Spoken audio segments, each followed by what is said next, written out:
Welcome to another edition of the Dr. Beasley's live online detailing classes. Today we're going to be going over the topic of pad stalling, which is a common issue that people got to deal with anytime they're using a free spinning random orbital polisher. I'm also going to be touching on a number of other topics. So stay tuned all the way from the beginning to the end so you don't miss out on anything. Now, as you can see up here, I have a very large collection of free spinning random orbital polishers. And before we get started, I kind of want to just I've got a Porter cable here, and I've already taken the backing plate off. And I want to explain to you what it means when we talk about a free spinning random orbital polisher. So if you can zoom in, let me show a couple of the components. This is the counterweight, okay? And it's attached to the spindle, but the spindle is still free spinning. And you can see that because I can take my finger and just spin it easily. So that's the spindle. So this is where the backing plate would attach to. And the way this tool works, and the way all these tools work, when you increase the speed, it spins faster and you get inertia. So that's like locked up power, and it releases that power into the spindle, and it causes the pad to rotate and oscillate. The downside of that is there's a couple of different things that'll affect this that'll cause the pad to slow down or to completely stall out. But that's how the drive mechanism works. And they're all a little bit different. But if you were to take apart every one of these tools right here on this black table, you would see a free spinning spindle in some size and form of a counterweight. And that's how they work. And while I got this off, if you're ever swapping out a backing plate, always remember to make sure that the little, what they call a compression washer, doesn't drop off on the ground. This is really common with the tools that use a compression washer, and I don't know if they all do, but I think they do. But what happens is if you don't have that little tiny little thing in there, you will snug this thing down and run the rivets into the counterweight. It'll do two things. It'll make a horrendous noise. It'll create a lot of heat, and it'll scar the counterweight, and it'll overheat the backing plate. So just always make sure when you're putting that on that I use my thumb to lock that on as I put on the spindle, and don't lose your compression washer. Okay, so then, and I'll get to how the gear-driven units work. I've got one apart right here, and I'll show you the gears, but we'll do that later on. Let's stick with just free spinning for right now. Okay, so before we get into what causes pad stalling and how to counter it, I want to walk through and just show you some of the more common tools, because I'm sure a lot of people watching this have one of these tools or are thinking about getting one of these tools. So starting right here, this is the Flex Pixie. Now, when you purchase the Pixie, it comes with 3 drive units. It comes with a 3mm, it comes with the Rotary drive unit, and it comes with a 12mm, which is the one I've got into the tool right now. There is also nowadays an optional 6mm. So there's 3 available free spinning random orbital drive units, and then 1 Rotary drive unit. So let me just show you what 12mm looks like on the Pixie. I'm going to turn this thing on, and then I'll have Craig zoom in. And what I want you to look at is there's 2 perimeters, 2 circles here. There's the inner perimeter and the outer perimeter. And that distance between these 2 circles, that's 12mm. So when someone says I got a 12mm random free spinning random orbital polisher, that's what they're talking about, that gap there, that space. Okay, so now let me throw in a 3, and you'll see a huge difference here. So here's the 3mm. Now when I turn this on, now look at the 2 perimeters. They're very, very, very different. This is very tiny. It's really hard to see, in fact. Okay, so that's what we mean when we talk about an orbit stroke length. It's the diameter of the orbit. Okay, so, and that's the Flex Pixie, and I can show you the 6 real quick just so you can see it. So here's the 6. So we have 3 and 12. You're going to see this one's kind of right in between the 3 and the 12. So there's 2 perimeters, the outer perimeter, the inner perimeter, and that distance is 6mm. You getting that, Craig? Good? Okay. Okay, so that's what we're talking about. Now, this is no longer available. I'm kind of sad it's not, but this was called the Griot's Garage 3-inch mini polisher. And everybody had always complained that it was weak, or the word's anemic. It didn't have enough power to maintain pad rotation. But for years, I told people to buy one of these tools while you can get it, because retail was about $110, because if you ever do any machine sanding, they're great sanders. So using it with Trizac or Mirka or Eagle abrasives, and they're small. So a lot of times when you're working on a car, you got these thin panels. You don't want to be taking a big sander to it. You want a small panel. I've seen one up for sale recently on eBay. It was $165 new in box. But this is 5mm. So let me show you what 5mm looks like. Okay, so see the outer perimeter and the inner perimeter, fairly small. And that's why it works really good for sanding. You don't want a huge stroke in most cases when you're sanding, at least on car paint. Okay, so there was 6, 3, and 12. There's 5. This is the tool that replaced this tool. This is the G. They called this a 3-inch polisher. What's kind of funny, just when we touch on this, sometimes people, they name their tools over the size of the backing plate. So Griot's called this a 3-inch mini polisher, but it wasn't ever a 3-inch mini polisher. It was a 5mm polisher. You know, you should name the tool after the action of the tool, not the diameter of the backing plate, because it's just kind of silly. Anyway, so this is the tool that replaced it, and they did go ahead and name this accordingly. This is called the G8. This has an 8mm orbit stroke. So here's the outer perimeter and the inner perimeter, and that distance there, that is 8mm. And this is actually a fairly functional tool because it's short stroke. Here is a Porter cable, and this is kind of the tool. If you guys are new to detailing, nowadays you have so many tool options. There's just so many tools out there. But in the old days, we had a Rotary, we had a what they call a traditional orbital polisher, and the Cyclo. None of this stuff existed, and if you couldn't do it with one of those 3 tools, then you were screwed.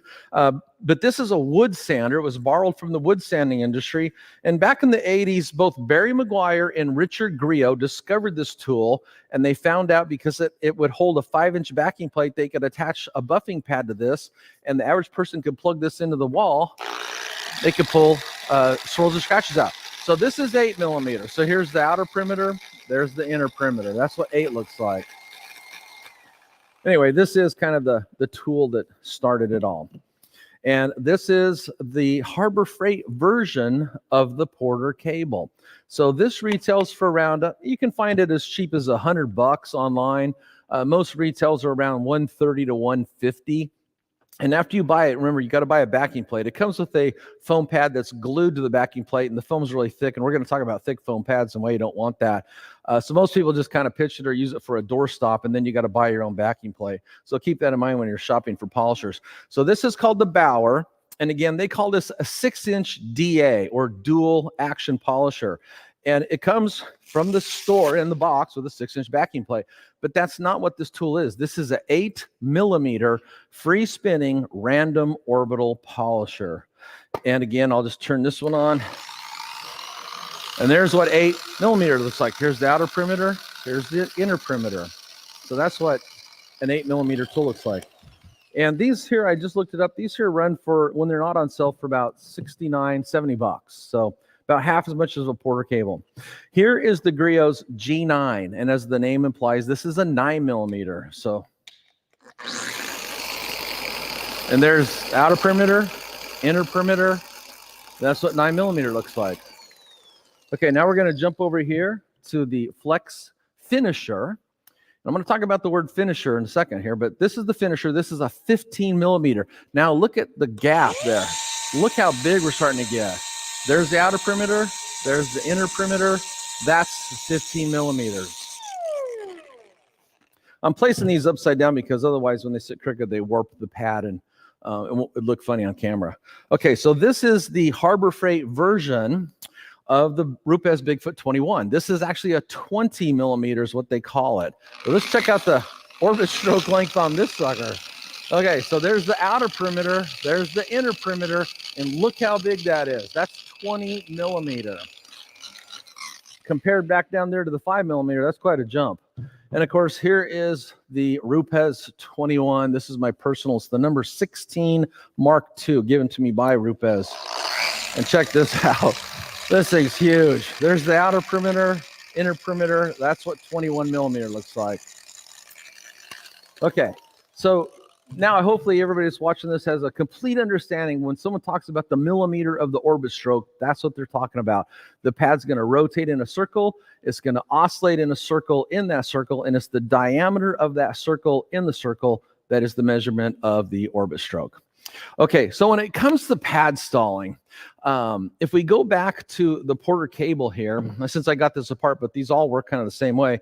You got a free spinning spindle, okay, and you got a counterweight. And the idea is you turn this up, and no one really buffs really on the speed 1 or 2, so you need to get it up to the 3, 4, 5. In this case, it goes to 6. And as you bring that speed up, that counterweight gets a spinning, it creates inertia, it locks the energy into it and releases it into the spindle, in a way of saying, and then you see the pad rotating and oscillating. But the things that'll cause pad stalling are these. One, if you're not holding that pad, I'm going to walk over here. So this is a 1952 Hudson, was in my last class a couple weeks ago. But if you're not holding that pad crooked, so you're holding, or flat, if you're holding it crooked, okay, that means one of the edges, there's air under here. That means you're going to be putting more pressure on just a portion of the pad, and that is enough to cause the pad to stall out. So it's really important to always try to hold these pads flat to the surface. So that's one of the reasons that you can get into pad stalling, is you're not holding the pad flat to the surface. Now that becomes very complicated to do, because look at this. This goes down into a nice concave curve here and a convex curve here. And so what happens is when you run this polisher down into the concave curve, I have an air gap in the middle, and I'm getting pressure on this side and nothing down the center. And now that you've got extreme pressure on the edges, it causes the pad to stall out. So it gets rather tricky to use a free spinning tool on a car that's very curvy, just because of the way it puts pressure on the different portions of the pad. Now, when you go to a concave curve, like the top of this fender, it's much less of a deal, because what will happen is you'll have most of the pressure in the center, little on the outside, and it'll maintain pad rotation fairly well. So that's one of the things you need to do, hold the pad flat to the surface. And then one of the ideas behind Rupes, and let me just kind of point this out, because I know a lot of times we got younger people in the audience that may not know this, but I did write a book for the Rupes company. And at the time, the Millet, their gear-driven tool, was not invented. So this is really pretty much a tool about free spinning Bigfoot polishers. And I wrote one for the Flex 3401. Now, the 3401 is a gear-driven tool. So I've written a book for gear-driven and free spinning. So I think I feel tech qualified to talk about these things. And if you look, when I titled, this is important, because like I'm a word guy. Every word is very important. When I titled this, it says how to use the Rupes Bigfoot paint polishing system. Okay, it's a system. It's not a tool. It's not a pad. It's not a product. It is a well thought out system. And what Rupes tries to share with people is, when you're working on a car that has curves, you're not supposed to try to buff out the entire car with one tool. What they want you to do is buy a collection of their tools. And then what you would do is you would match the pad size, which means you match the backing plate size and the tool, to the panel you're trying to buff. So instead of trying to take a Bigfoot 21 and come down here and buff out this concave curve, which at some point is going to cause it to stall out because it's an extreme contour there, they want you to put this tool down. And I don't have any other smaller Rupes tools, but for example, if you had the Bigfoot Mini, then you'd switch to that with a smaller pad. Then you would get in here to get that concave area. So see, it's a well thought out system, but it also assumes that you buy more than just one Rupes polisher. So you have the right size tool with the backing plate and the pad to match the panel you're buffing. Very well thought out system. So anyway, so that's one of the reasons, the way you hold the pad. So here's another reason. Sometimes if you're holding the polisher and you press down too hard, that pressure alone can cause that pad to stall out. Sometimes it can actually help to increase pad rotation. It just depends on a couple of different factors. But you are limited as to how hard you can press down. And if you try to go up on edge, which you can do with the gear-driven tool, sometimes they'll maintain pad rotation, but they'll rotate in a reverse or counterclockwise motion, which is kind of interesting to watch. But you can at least maintain the pad rotation. So anyway, so that's one of the reasons. Okay, so then some other factors that affect pad rotation. Too big of a pad. Okay, so when I started in this industry, really Meguiar's was the only company, at least that I knew of at the time, that had foam buffing pads out. And their first pad was 8 inches in diameter and about 1.5 inches thick. And when you have a larger, thick pad like that, and you put it on a weaker, anemic tool like the Porter cable, what happens is the foam absorbs the energy coming out of the tool and it dissipates it. And this just shows up as to weak pad rotation. So I think back in about 2013 or 14, finally, Lake Country introduced these pads called the Hydrotech, and they made a thin version. They were the thin Hydropo in 5.5. They made a thicker one too for rotaries, and then they brought this out in a and the Hydrotech were a closed cell foam. Then they brought this same pad design into their open cell foam, and they were called Thin Pro, one word. And the pads are about 7/8 of an inch thin, very thin. So less mass, they rotate better. And then Griot's Garage took this even further when they came out with their Boss pads, and I think they're even thinner than the Lake Country Thin Pro pads. So less mass enables them to rotate better because you don't have all this foam absorbing the energy and dissipating it. So luckily today we have a lot of pad options, and a lot of them now are they're tuned to the type of tool that you're using, so you get the maximum performance of the drive unit. So too thick of a pad and too large of a pad. For example, this is a 5.5 inch pad on a Porter cable. This is a copy of the Porter cable with a 6-inch pad, and look at the pad size difference. This tool would work better with this backing plate. And so anybody that's been following my videos and articles for the last few decades know that I've always told people that when you buy something like the Porter cable, or if you buy the Harbor Freight version, spend the extra money to get the smaller backing plate so you can turn and churn smaller pads versus be stuck with this big backing plate and then put big pads on and then go out and buff your car and go, oh yeah, the pad's not rotating. So spend the money, get the other backing plate. Okay, so that's one of the reasons. Thick pads, big pads, and holding the pad flat. Then we got raised body lines. So here's a raised body line. Right here, there's a raised body line here. There's 3 of them just right here. And sometimes when you're running over a raised body line, it'll put excess pressure to just one portion of the pad. And again, that can slow down pad rotation. So that's just something that's almost unavoidable unless you do something like buy the Rupes Nano, and then you could take a 1 or a 2-inch pad and buff out these little thin areas like that. So there's always a way to skin that cat. Okay, so then we talked about concave and convex body panels and how they put different pressure on the pads, too large or too soft, the too thick, and then wet. That's the other one I talk on, wet pads. Now, this can be a little bit of a controversial subject because I know some people sell what they call a pad conditioner, which is kind of like a spray detailer. And what they'll say is before you start out buffing, especially when you're using a cutting pad like this, it's pretty sharp, you would mist it in the moisture, the water, whatever agents, conditioning agents are in there, would tend to soften this up a little bit. So that sounds like a good idea, but there's 2 downsides to that. One is when a pad becomes wet with product or wet with water, it's not going to rotate as good. So a dry foam pad will always rotate better than a wet foam pad. So using a pad conditioner is like inviting the problem to be on the pad. And the other reason getting a pad wet is not a good idea is because when a foam pad is dry, that's when you have the most cut. So if you get the pad wet with a pad conditioner, or as it becomes wet with your product, the pad softens up. And now any cutting that's taking place on the surface level is coming from the abrasive technology, primarily, very little from the pad. So that's why I've never been a big fan of getting pads wet, whether you use a pad washer to condition it or spray something on it, because you're removing the cut of the pad, you're making the pad way more, so it's not going to rotate as well. So always dry pads. And actually, I think I got an article on this that really dates back to, I think, like 2005. But I detailed a 1954 Corvette with black lacquer paint for Corvette Mike. Some of you guys know who that is. Corvette Mike has 3 different Corvette retail locations across America. I did this one for him in Anaheim. And this is when it really hit me, because back then the only small foam pad we had for the Porter cable was about 1.5 inches thick. It was the Meguiar's W5500. So 5.5 inch diameter and really thick, even thicker than this pad right here. And as I was buffing out this Corvette, I noticed my pad wasn't rotating very well. So I took it off and put a dry pad on. Then I noticed it was rotating really well. So it was pretty obvious what the reason was. And when I was done buffing out the car, I stacked up all the pads I used. And I think there's like 8 or 9 pads there. So every time I started to see the pad become saturated with the product, I swapped it out for a fresh pad. Rotation, oscillation was better, and I'm removing defects faster and more efficiently. So that's just another reason is wet pads tend to slow the whole process down. Anyway, that's what I've got for pad rotation.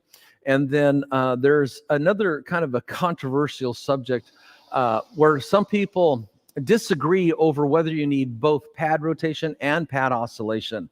And I've always been a person that my belief is you actually want both. You want good pad rotation, you want good pad oscillation. And when you have that mixture working together, you're going to get faster, more efficient defect removal. If you only have one, for example, say the pad's just kind of oscillating, but it's not really rotating, sure, you can remove swirls and scratches, but it's going to take longer. So I'm always kind of in the camp I want to see both.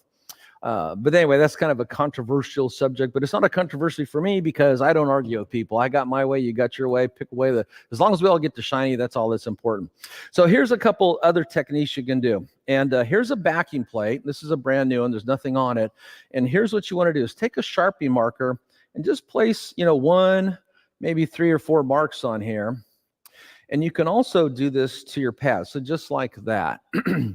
And there's a reason for this. When I turn a polisher on and I'm buffing with it, without those marks, what I see down here in case of a yellow backing plate is just a yellow blur, okay? I see the green pad, but it's like a blur. As soon as you take and put a distinct mark on here, and you can mark both, you could actually mark the back side of the foam pad and the backing plate, and they don't got to be together. This is just because this is how I'm doing it.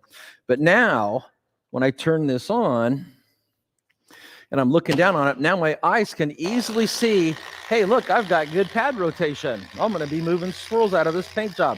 Or if I see I have anemic or weak pad rotation, well, then I can know I need to change how I'm holding the tool to keep that pad flat to the surface, or maybe I need to bring that speed up.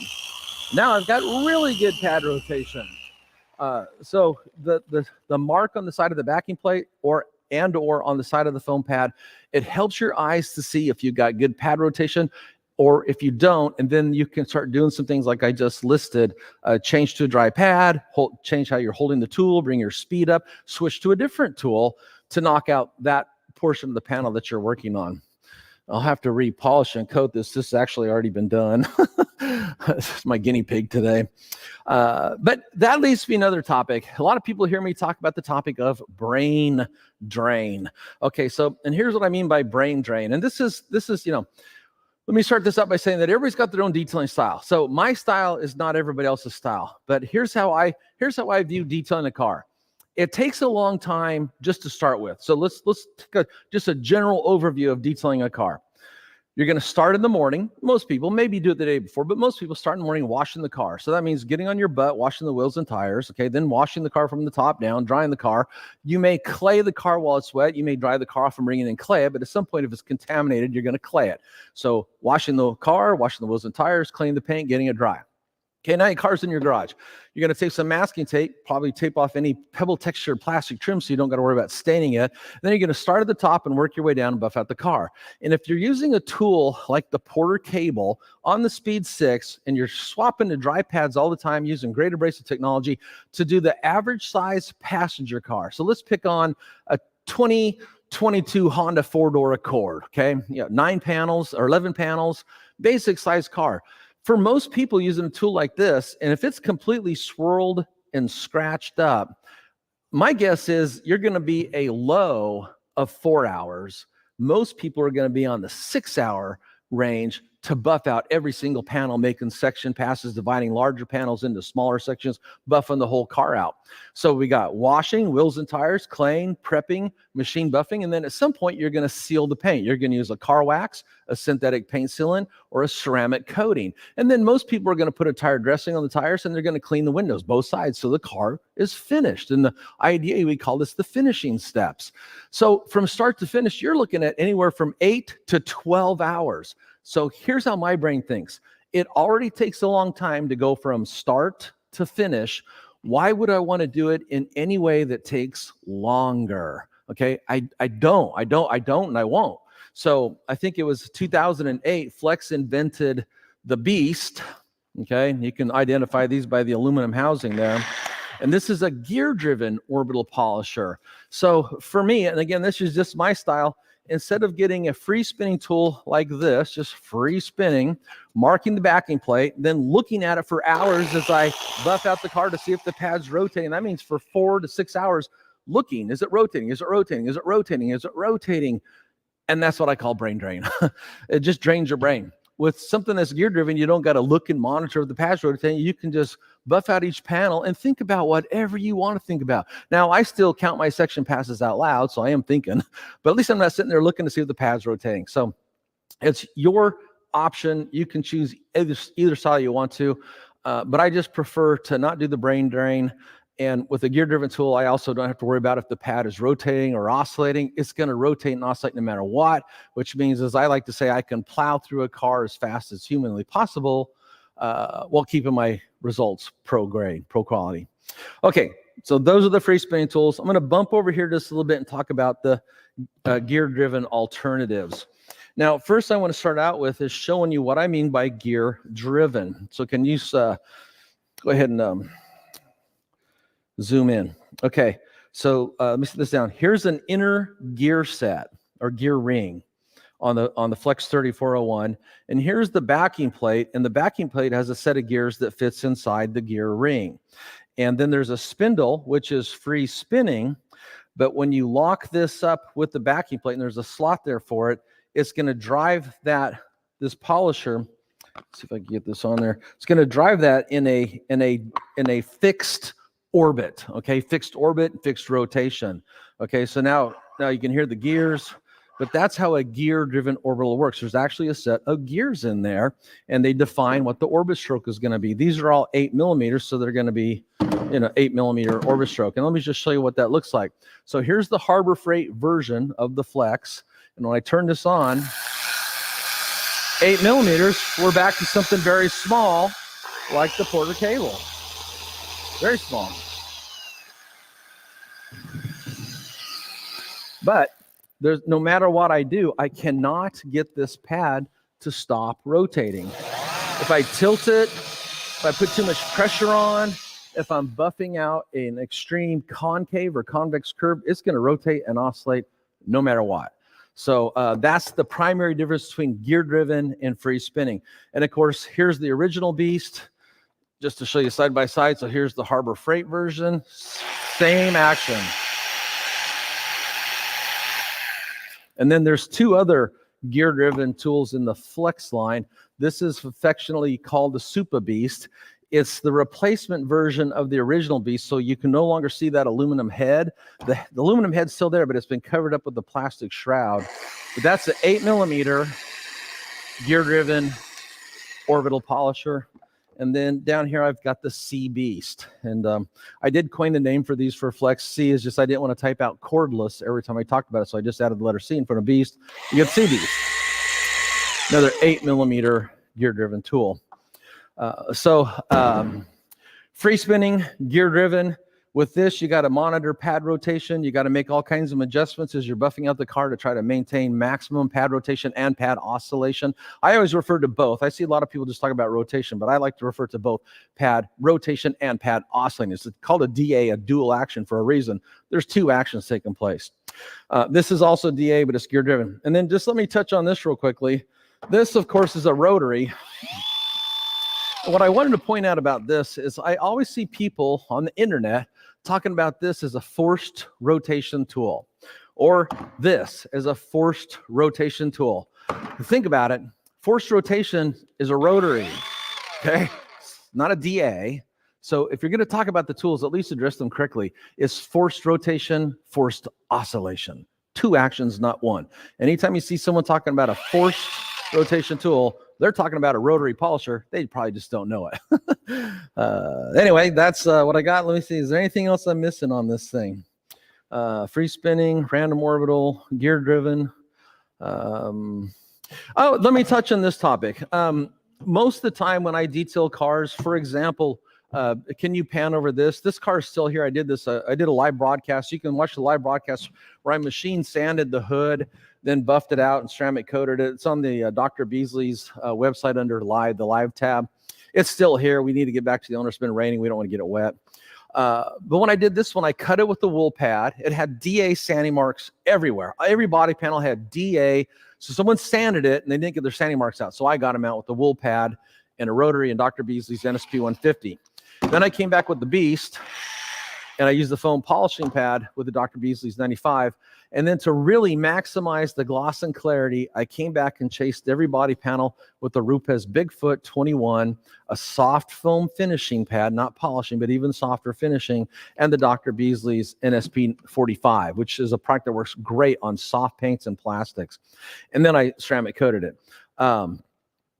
My point being is anytime you're working on softer paints, a free spinning tool like this, now watch how I word this because I type this out all the time. A free spinning random orbital will finish out better, more consistently over a wider spectrum of paint finishes, meaning paint soft or hard, than a gear driven tool. And a lot of times, because the gear driven tool has so much power, there's just a dynamic taking place there. If you're working on soft paint, you'll see pad marring from the tool, not the chemical. So when you run into situations like that, you're going to get a better finish, even if you just switch over to the lowly Porta cable and do that for the finishing step. I'm kind of a big fan of the 15 and the 21. And because if you look at this car, it's got a lot of big flat panels, I was able to use the 21 on a lot of those panels. And then let me talk about this too, because they're talking about power. Sometimes when I see people talk about this tool, they say it has a walking effect or it's pulling them. And that's true. So let me explain what that is. Because this is gear driven, if you hold this in a way that it's not completely flat to the surface, you're going to have more pressure on one portion of the pad face. And that portion is going to grab that paint and the tool's going to feel like it's walking towards you, walking away from you, walking to the one side or the other. That's called the walking or the pulling effect. But people that don't like that, they position that when they talk or type as a negative, okay? And that's actually not correct. That pulling power, that pulling effect is power. It's power, okay? And just like the Rotary does the same thing. If you've ever used a Rotary, if you come down on a car, you're going to feel it pulling on you because it's a very powerful tool. Now, when you grab a free spinning polisher, and here's the Bauer, okay, because, I mean, I can literally hold this pad in the air while it's running. There's slippage, okay? And that slippage, it presents itself to when your polishing is smooth. So smooth, because before that pad will bind up and grab the paint, it'll just slip a little bit, move on and grab somewhere else. So when people position that walking effect as a negative, what they're kind of saying is, I'm going to buy a Corvette, but I want the wimpy motor. I don't want all that power. Who thinks like that? You want power. But anyway, that's what that walking effect is. It's power, and it's something that the free spinning tools, they just don't have it, or at least they don't have it in the same way. Sure, they got power, but they have slippage, and that equates to feeling really smooth. At the class I had this last weekend, it was on the 8th. I had these three cars that are here. You can't see them all. And I had a 1948 Ford. Yeah, if you want to pan over them, you're welcome to. There's a 36 Ford the class worked on. There's a 78 Camaro back over there in the far corner. And the 48 Ford's already gone home. But for these three cars here, for the Hudson, the 36 Ford, and the Camaro, we used gear-driven rotaries. So we used rotaries. They're gear-driven. And we used their choice of Beast 8mm gear-driven tools for the polishing aspect, or the Hercules. But when it came to the 48 Ford, I let it be, your choice. You could pick any polisher I got against the wall, anything that's up here, whatever you want. And then what I did is I walked around and I kind of showed people, okay, now you use the flex over here on the 36 Ford and on the Camaro and on the Hudson. But now that you're working on the 48 Ford, let me do this. And I would push on the polisher kind of crooked, and I go, watch the pad stop. And they would notice the pad stop rotating. So I'm trying to drive this point home so it has impact. When they leave my class, I want them to know exactly what they like, what they don't like, and not make mistakes when they buy tools. And a lot of the guys like the free spinning tools. I had one guy down there using the Flex Finisher. Very, very smooth, It's got slippage. Look, I can hold that pad still with my hand. That's slippage. That kind of hurt.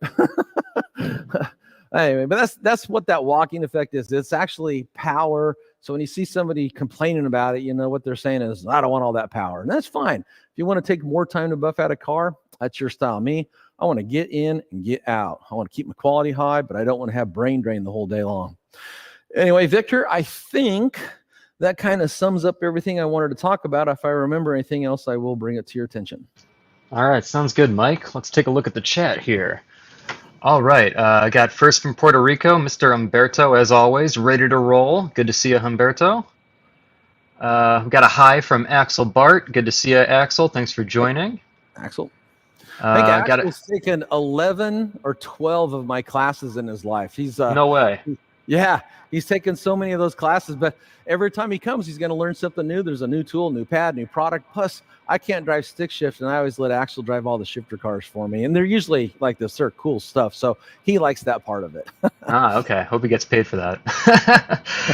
All right. We got another alumni from Dr. Beasley's classes with Mike, Derek Petrucci. Hello, Mike. All right, so we got Grant Hawtrey. The intro music reminds me of Forza Motorsports. Yeah, I do think it sounds a little bit like a video game menu.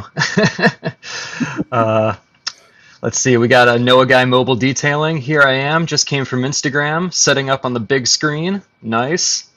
Watching this on the big TV, love it. David Boyce, afternoon, Mike. Yes, I can hear you loud and clear. Yeah, today we're on the Ethernet, so the connection should be particularly good. Yeah. Good afternoon from Peter Cox. Good to see you, Peter. Fantastic class, says Charles. Thank you, Charles Zickard. Got a hello, everybody, from Eye for Detail. Good to hear from you, Eye for Detail, one of our earliest authorized detailers. Let's see here. I think I had a couple questions on Instagram. Let me take a look. We had a Eurogloss Prestige Auto Detailing mentioning that forced rotation and rotary polishers, the best way to do the job quicker and get better results. Rennie Doyle has introduced a new gear-driven dual-action polisher made by Dynabraid. Dynabraid. Yeah, I don't know if you've tried that one, Mike. At Mobile Tech Expo, I walked by the booth. I do think I picked it up, and I thought it was a fine tool, but I'm just working on a flat demo hood. Didn't really do a lot of work. The only way to really know if you like a tool or dislike it or get to know its features and benefits, to me, is to spend some time behind the tool, and that means buffing out multiple cars, not just the hood or a demo hood. So, but I'm sure if Rennie attached his name to it, it's got to be quality. All right. Let's see. We've got Mark, Arizona Wrench Head Detailing. He's wondering why they don't make a long throw forced action polisher. You know, that is a great question. And I have talked to the Flex engineers about that. And I want to say this in two parts. One is sometimes, like, I'm not an engineer. I'm also not a doctor. I look to these people to have the wisdom in their area of expertise to make the right choice. So the fact that nobody's ever come out with a long stroke gear-driven orbital, there's probably an engineering reason for it. And it just could be a physical reason. Like, that might just yank you all over the place. So that's the reason why. So sometimes just kind of trust the engineer on that.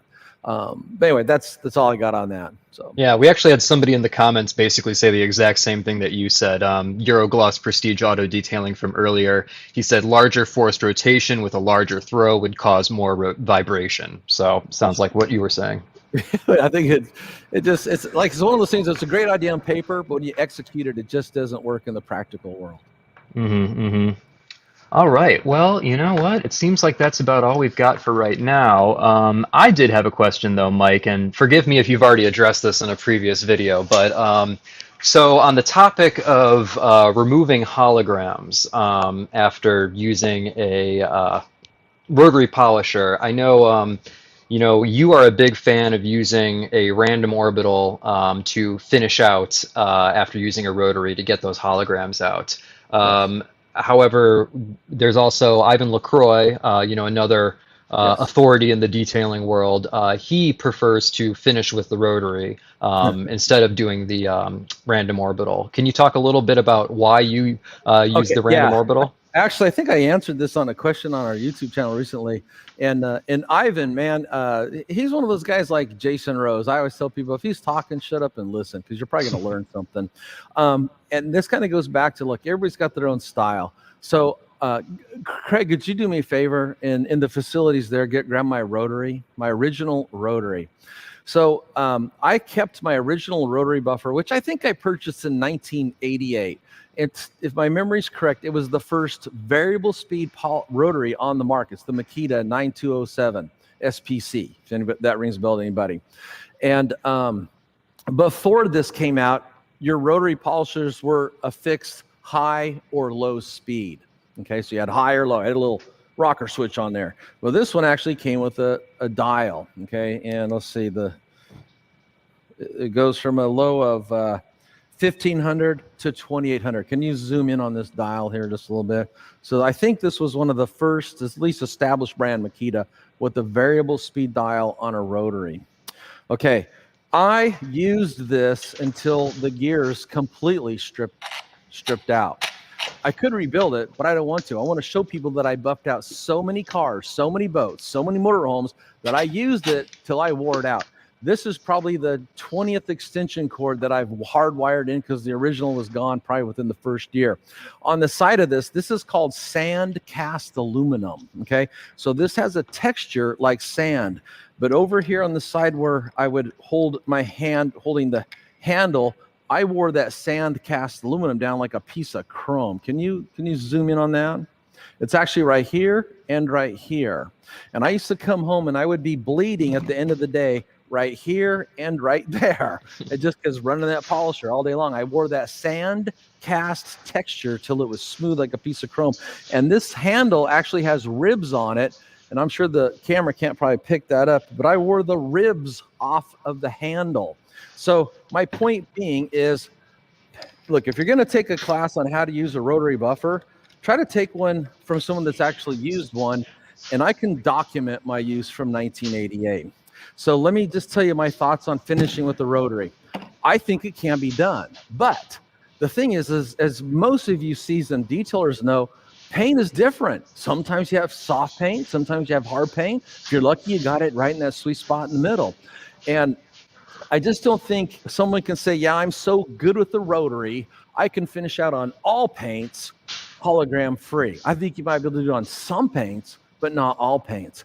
And a couple other things. One, when people say they can finish out hologram free, and I'm not saying this is about Ivan, I'm just saying people in general, one of the things I notice is they never actually prove it, okay? So how do you prove it? Well, here's how you would want to prove it. You'd want to take, it should be a dark colored car because white paint, silver metallic, beige metallic, they're really not going to show the eye. The eye's not going to perceive the subtle differences of a very faint hologram versus no holograms at all. So you want something dark in color.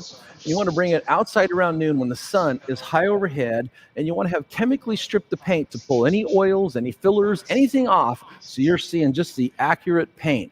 And a lot of times what you're going to see is you're going to see the telltale signs of holograms. But if you don't do that, if you just use the rotary, you wipe it off, it looks good, and then you wax it, seal it with a sealant or put a coating on it, you might not ever see them, but they're still there. And I had a horrible experience when I was younger. I buffed out a 1958 Impala with this using Meguiar's products and Meguiar's foam pads. This was before any of this stuff was invented. So I had my choice. Hold on one second. I had my choice of using a rotary or one of these two tools. I'm going to grab this one, and it's going to represent the Cyclo. So back in the old days, there were three types of tools on the market. There was the rotary, which I just showed you my Makita. There was what they call, this is what they call the steering wheel style, because it's like a steering wheel with this big 11 or 12-inch bonnet. This is an Orbital. It's very slow and ineffective. Or they had the Cyclo. Now, I don't got a Cyclo here, but this is the flex version of the Cycle. So you had two counter-rotating, oscillating heads.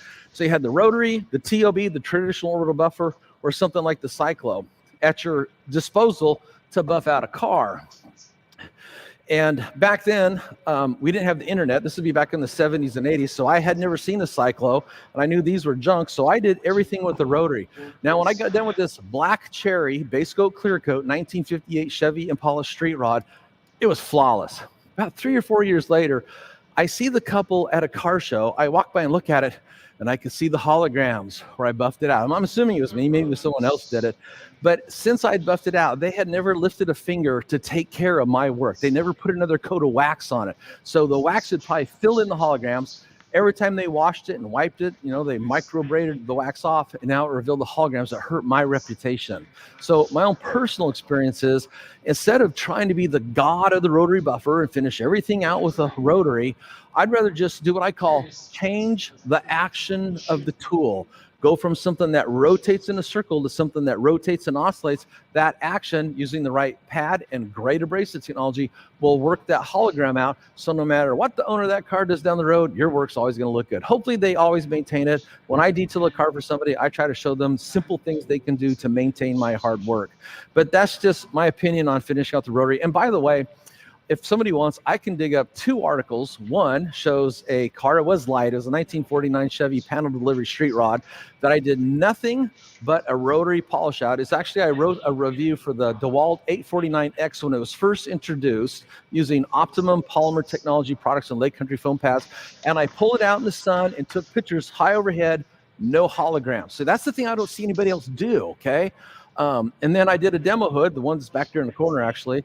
I buffed it out with nothing but a rotary, and then I chemically stripped it and pulled it out in the sun to show that there were no holograms. So I showed it.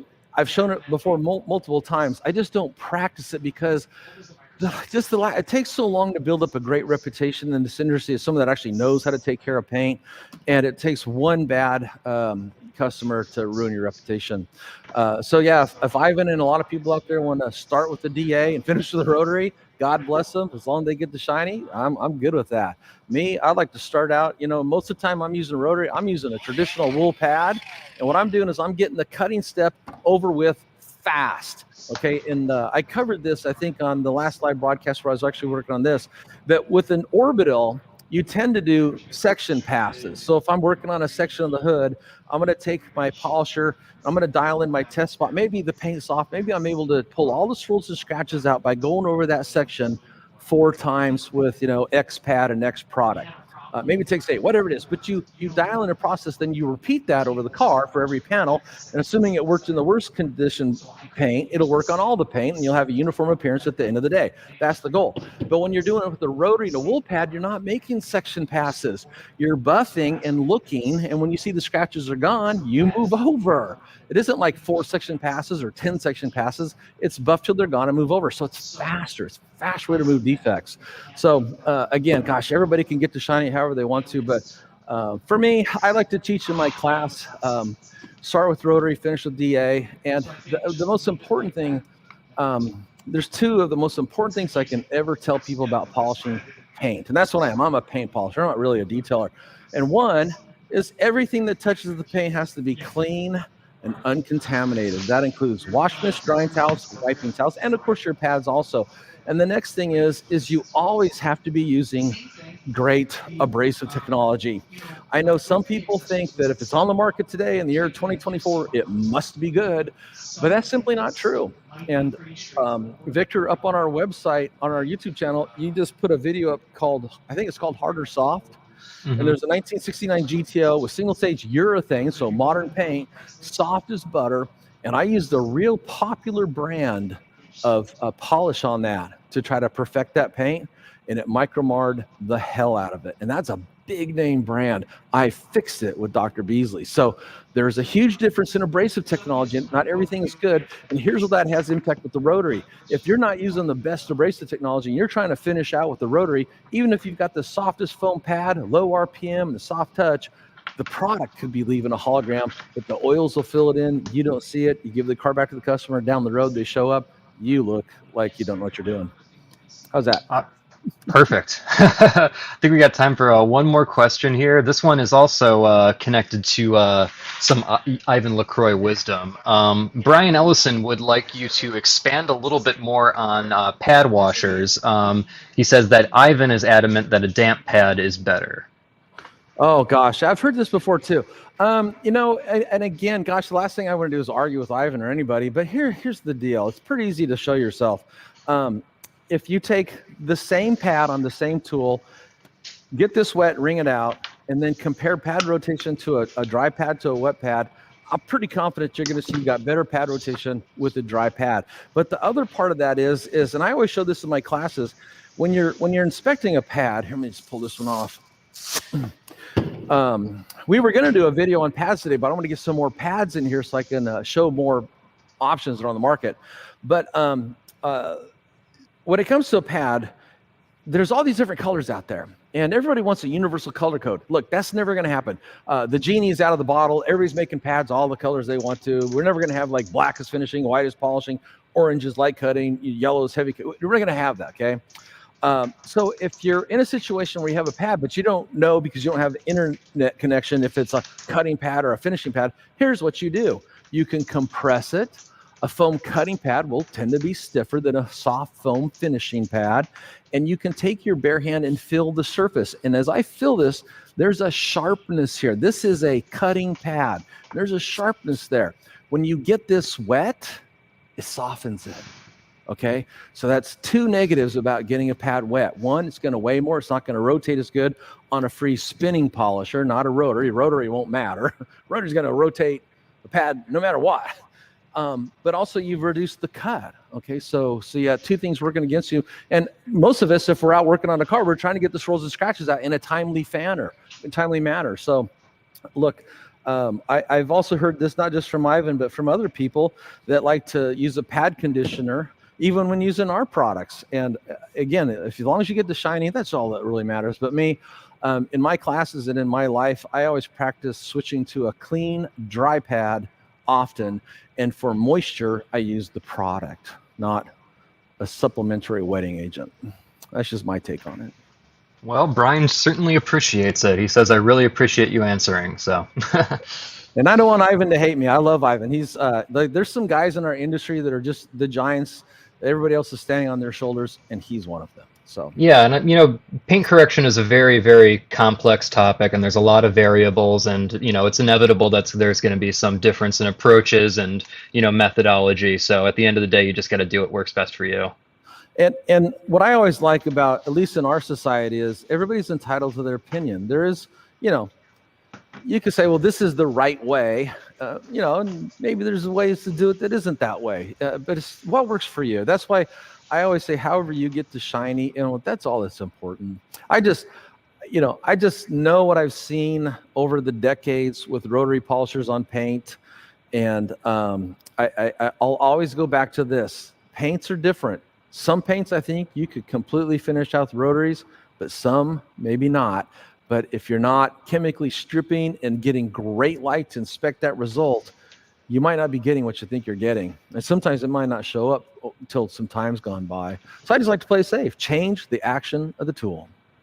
There you go. Well, I think that's a good note to leave on. So if you want to wrap things up, maybe plug whatever classes we got coming up. Sure. We just finished the one-day class here. The class detailed 4 cars in one day.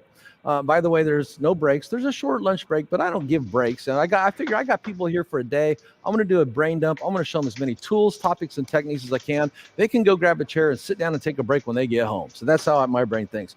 But coming up, I've got only 2 more classes for this year. I've got a class in September and November. They're both 3 days. And the topics are: first day is all paint correction, multiple cars, multiple tools, multiple techniques. The next is sanding to remove orange peel. In my last class, we actually sanded, was it 3 or 4 cars, okay? And then the third day is bow detailing. And again, we're back to machine wet sanding, machine dry sanding. Every day uses a rotary. In fact, the first tool you learn on Friday morning is how to use a rotary polisher. I bring in, like back over there, everybody, you can go up on my Facebook and the Instagram page and look at the before pictures of that Camaro. It was hammered and it just glistens now. But I taught everybody how to use a rotary. So if they've never used one, or if they have, they leave here with confidence. But that's coming up September 20th, 21st, and 22nd. So clear your schedule, get your airline tickets, and get out here. When you sign up, I send you an article called Airports, Hotels, and My Favorite Places to Eat. I've already done the legwork for you. So you can find the hotel you want to stay in, get the airport you want to fly into. And hey, look, if you want some good Italian food or seafood, I list all the best places to eat while you're out here. And we take you out and feed you good too on the 3-day classes. We go out and have a meet and greet on Saturday. Besides that, the next class is November, but you can get all this information up at drbeasleys.com. When you get to that webpage, look for a text link that says classes, click on it. There's where the information will be. And you can always reach out to me. I'm happy when I got people that text me and call me all the time about detailing, but if you got a question about the class, you can do that too. My cell phone number is 760 515-0444. So, but don't do it after work. My wife will divorce me if I come home and tell people in Timbuktu how to remove swirls, because that's what happens if you answer your phone at 7 p.m. at night. And besides that, thanks for watching. And please hit that subscribe button, hit the little bell, subscribe so you know when we got another video coming out. And share this with your friends. You know, if you think this video or any of us have some good tips, you know, share it with your friends. I do think our videos, you know, I've looked at all the big names in the detailing world. They're all got great channels, great content. I do think ours are a little bit different just because I think I bring, God, I hate to say it, but decades of just in the trenches detailing cars, you know. I always practice what I preach. I teach detailing, but I detail cars. I'm headed out Saturday morning to detail a classic Ferrari, you know, on location. So I've always done. A lot of times people won't bring you a car like that to your shop. They're not going to put that car on the road. If it gets hit, it costs so much to restore it. So you have to be willing to go to the location. So this Saturday I'll be taking care of I don't know, this 1965 Ferrari GT BS or something like that. Oh, Mike, really quick before we go, I forgot. There's a class coming up in July. July 13th. If you're in Pennsylvania or on the East Coast, this class is going to be in Irwin, Pennsylvania. That's near Pittsburgh. It's a one-day class. It's being hosted by our authorized trainer, Zach Smith. He owns Pittsburgh Pro Car Care. Great guy, very knowledgeable on paint correction. We'll also be covering ceramic coatings, interior detailing, all that good stuff. Yeah. So, and a very good instructor. I mean, he you know, people that detail cars, they've been in your shoes, so they have empathy. They're able to walk you through, hold your hand, and teach you the things they've gained years knowing, so they just flatten out the learning curve. But that would describe him. Absolutely, yeah. So you can find that class and all the other classes at drbeasleys.com/clinics, also on that classes link on the homepage. But yeah, otherwise, I'll let you say goodbye, Mike. Hey, goodbye. And also, just to note, I have an article coming out on entry-level polishers. It should be up probably next week, and a video that'll go over some of the topics of entry-level polishers for newbies. So stay tuned for that. And the best way to find out about any new coming article, video, or event is subscribe to the Dr. Beasley's newsletter. All right, take care, everybody. Bye.